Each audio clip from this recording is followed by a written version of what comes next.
C'est l'histoire d'une femme à qui la vie parfaitement imparfaite l'a transformée en ce qu'elle est aujourd'hui. C'est l'histoire d'une femme qui, en poursuivant ses rêves et ses aspirations, a aidé d'autres gens à réaliser que si vous pensez que votre vie est dure et que vous abandonnez à cause de ça parce que vous pensez que votre vie est injuste, pense à nouveau pas parce que lorsque vous pensez de cette façon, vous êtes injuste envers vous-même. C'est l'histoire d'une femme qui a aidé les gens à réaliser que des fois, les problèmes ne sont pas trop gros.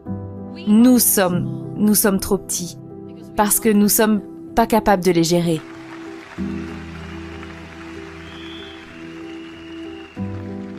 J'avais 18 ans quand je me suis mariée. Je faisais partie d'une famille très conservatrice, une famille baloche, dans laquelle une gentille fille ne dit jamais non à ses parents. Mon père voulait que je me marie et tout ce que je dis, c'est si ça te rend heureux, je dirais oui.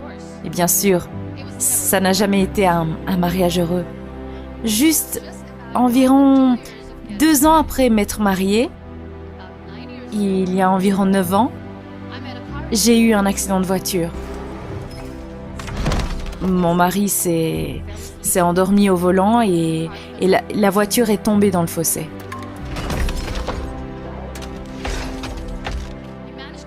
Il a réussi à sortir et se sauver. Je suis heureuse pour lui, mais je suis restée dans la voiture. J'ai eu énormément de blessures. La liste est un peu longue, mais n'ayez crainte, je vais parfaitement bien maintenant. Le radius et le cubitus dans mon bras droit étaient fracturés. Mon poignet était fracturé, mon épaule et ma clavicule étaient fracturées. Toute ma cage thoracique était fracturée et à cause de mes blessures à la cage thoracique, mon poumon et mon foie étaient intégralement touchés. Je pouvais pas respirer, j'ai perdu le contrôle sur ma continence urinaire. C'est pour ça que je dois porter un sac partout où je vais. Mais ces blessures m'ont complètement changé, moi et ma vie.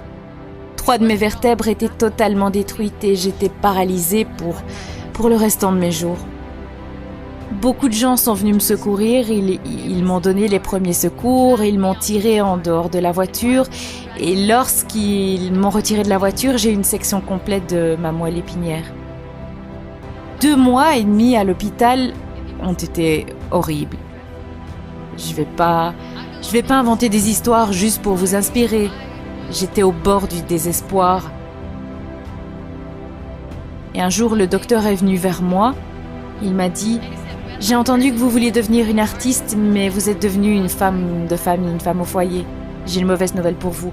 Vous serez plus capable de peindre à nouveau, parce que votre poignet et votre bras sont tellement déformés que vous ne serez plus capable de tenir un stylo à nouveau. » Et je suis restée silencieuse. Le jour suivant, le docteur est venu vers moi et m'a dit « Votre blessure à la colonne vertébrale est tellement grave que vous ne serez plus jamais capable de marcher. » J'ai respiré profondément et j'ai dit que tout irait bien. Le jour suivant, le docteur est revenu vers moi et m'a dit « À cause de votre blessure à la colonne et les fixations que vous avez dans le dos, vous ne serez plus capable de donner naissance à un enfant. » Ce jour-là, j'étais dévastée. Je m'en souviens toujours, j'ai demandé à ma mère « Pourquoi moi ?» Et c'est à ce moment que j'ai commencé à questionner mon existence. Pourquoi est-ce que je suis en vie?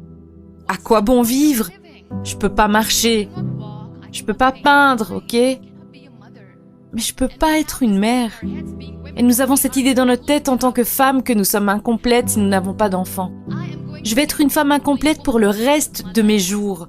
À quoi bon? Qu'est-ce qui va m'arriver? Pourquoi moi? Pourquoi est-ce que je suis en vie? Nous essayons tous de foncer dans ce tunnel.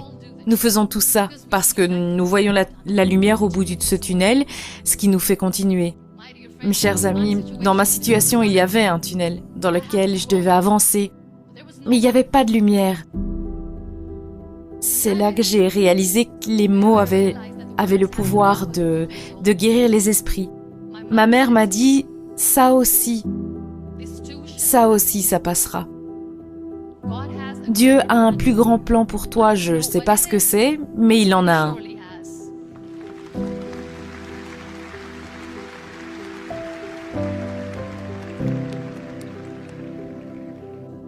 Un jour, j'ai demandé à mes frères, je sais que j'ai une main déformée, mais j'en ai marre de regarder ces murs blancs dans ces hôpitaux et de porter ces robes blanches. J'en ai marre de ça. J'ai envie d'ajouter plus de couleurs à ma vie. J'aimerais faire quelque chose. Apporte-moi des couleurs, apportez-moi des petites toiles, j'aimerais peindre. Donc le premier tableau que j'ai fait, c'était sur mon lit de mort, où j'ai peint pour la première fois. Ce n'était pas seulement une pièce d'art ou seulement ma passion, c'était ma thérapie. Quelle magnifique thérapie c'était. Sans le moindre mot, je pouvais peindre ce que j'avais sur le cœur, je pouvais peindre mon histoire. Les gens avaient l'habitude de venir et de dire « Quel joli tableau !» Tellement de couleurs. Personne ne pouvait y voir le chagrin. J'étais la seule à le voir. Et ensuite, j'ai été libérée. Je suis rentrée à la maison.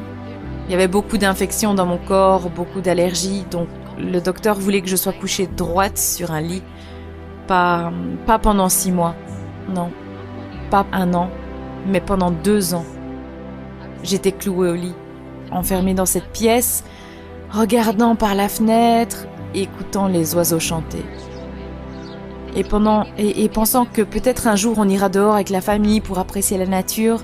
Et c'était à ce moment que j'ai réalisé à quel point les gens sont chanceux. Mais ils ne le réalisent pas. Après 2 ans et 2 mois et demi, quand j'étais capable d'être complètement assise sur une chaise roulante, ça a été le jour de ma renaissance. J'étais une personne complètement différente, je m'en rappelle encore. Le jour où je me suis assise dans la chaise roulante pour la première fois, sachant que je ne pourrais jamais la quitter, sachant que je ne serais pas capable de marcher pour le reste de mes jours, je me suis regardée dans le miroir et je me suis parlé. Je me rappellerai toujours de ce que j'ai dit. Je peux pas attendre qu'un miracle arrive et me fasse marcher. Je peux pas aller m'asseoir dans le coin de la pièce pour pleurer sur mon sort et mendier de la pitié. Parce que personne n'a le temps, donc je dois m'accepter comme je suis et le plus tôt sera le mieux. Donc je me suis mis du rouge à lèvres pour la première fois. Je l'ai enlevé. Et j'ai pleuré. Et j'ai dit, mais qu'est-ce que je suis en train de faire ? Une personne sur une chaise roulante ne devrait pas faire ça. Qu'est-ce que les gens diront ? Nettoie ça. J'en ai remis. Mais cette fois, je l'ai mis pour moi. Parce que je voulais me sentir parfaite depuis l'intérieur. Depuis ce jour, j'ai décidé que j'allais vivre la vie pour moi-même. Je n'allais pas être cette personne parfaite pour quelqu'un. J'allais juste prendre ce moment et le rendre parfait pour moi.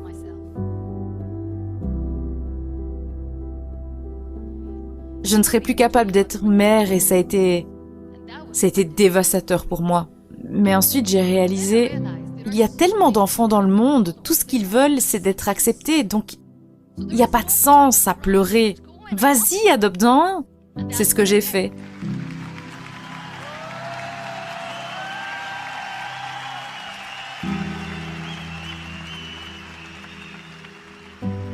Mon fils, son nom c'est Nile. J'apprends tellement de cet enfant. La première chose, c'est la patience. Comment être patient quand tu sais que ta mère ne peut pas marcher? Quand tu sais que ta maman est différente des autres femmes? Quand tu sais que ta maman ne peut pas venir dehors jouer avec toi? Comment rester calme? Il adore le football. Et quand il a reçu sa première balle de football, il avait 4 ans, il était super excité. Je me rappellerai toujours. Il est venu dans la chambre, il a dit « Maman, jouons au foot !»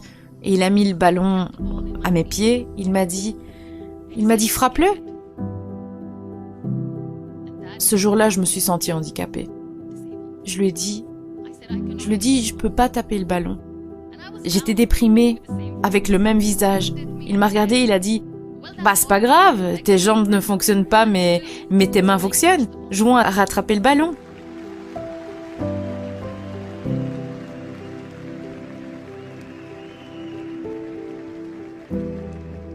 Vous savez, ce jour, il m'a fait réaliser que lorsque vous pensez que votre verre est à moitié vide, arrêtez, votre verre est à moitié plein aussi. Tout est ici et ici. Je suis pas en train de dire que je ne suis pas en bonne santé et que ça me rend malchanceuse. Mais oui, c'est dur. C'est dur quand je dis que je ne peux pas marcher. C'est dur de dire que je dois porter ce sac.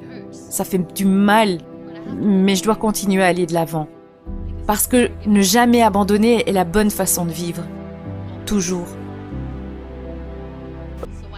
Donc je vais terminer mon discours sur cette note. Vivez votre vie pleinement. Acceptez-vous comme vous êtes. Soyez gentil avec vous-même. Soyez gentil avec vous-même, je le répète. Soyez gentil avec vous-même. Seulement ensuite, vous pourrez être gentil avec les autres. Aimez-vous vous-même et partagez cet amour. La vie sera dure, il y aura des tourments, il y aura des tests, mais cela ne vous rendra que plus fort. N'abandonnez jamais. Le vrai bonheur se cache pas dans l'argent, ou le succès, ou la célébrité. J'ai tout ça et je n'en ai jamais voulu. Le vrai bonheur se cache dans la gratitude. Donc soyez reconnaissants, soyez vivants et vivez chaque moment. Merci beaucoup tout le monde.